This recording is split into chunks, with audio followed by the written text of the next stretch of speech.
Hello, welcome to the Mark Janard Show, the cybersecurity show. In this video, it appears that Apple is coming after Rabbit. So let's talk about it. I'm going to break it down with this story. Without further ado, let's get right into it. You know we're going dark. This year is off to a quick start in terms of new product launches and availability, even leaving aside the usual mid-tier smorgasbord that is CES. Apple just started pre-sales on its Vision Pro mixed reality headset, with shipments beginning in early February. Meanwhile, Samsung debuted the next generation of the only viable iPhone competitor out there, the Galaxy S series, despite these heavyweights trying to front-run the year. However, a startup's oddball take on what the future of personal tech might look like is the most exciting thing to happen in gadgets in a long while. I'm talking about the Rabbit, right? The AI-powered hardware unveiled with a fairly impressive, if low-budget impression of an old-school Apple keynote in a small conference room deep within the Rabbit's warren of a Las Vegas casinos during CES. The Rabbit deserves praise just for its physical design, which is a tidy bit of kit created in partnership with Teenage Engineering, the Gadget It brand of young millennials and Gen Z everywhere.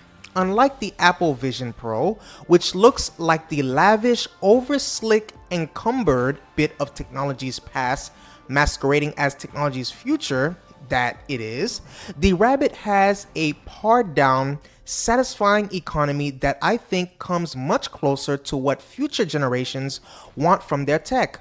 On the functionality side, Vision Pro is an exercise in UI over saturation.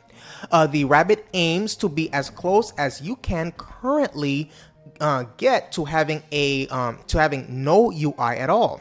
The premise of the Rabbit, in case you missed it, is that it does most, if not all, of what your smartphone can do, but it uses AI to accomplish all the tasks in response to natural language queries. So that could be playing music, booking airfare, providing directions, hailing a ride, ordering food, translating in real time, that's a real nice one, and much more. Like Eddie Murphy say, "Oh, I see why you mad."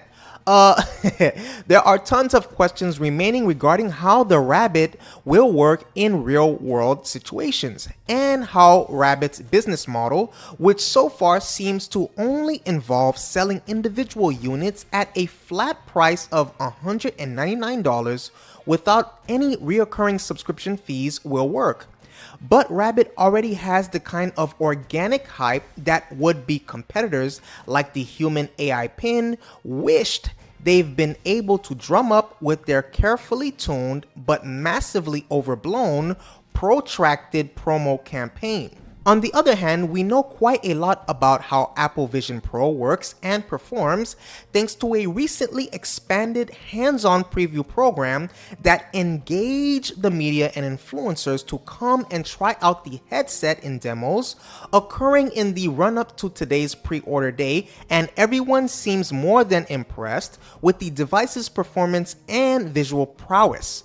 Reactions are more mixed on everything from the complexity of setup to user interface elements like the visual keyboard to long-term wearability and comfort. The Rabbit, like the Human AI Pin and other AI-first devices starting to come to market doubtless, have a ton of kinks to work out before they get to a place where they're overall useful, but generative AI already shares something in common with the last major computing paradigm Apple revolutionized, which is the mobile phone. Specifically, it's being used and appreciated everywhere by average consumers. I've lost count of how many people tell me they've just used ChatGPT daily for their actual work. So, that's the story. Please let me know what you think in the comment section below. Please hit the subscribe button. Please hit the subscribe button. Please hit the subscribe button. Please hit the notification bell. Please share this content. I appreciate your viewership and see you on the next video.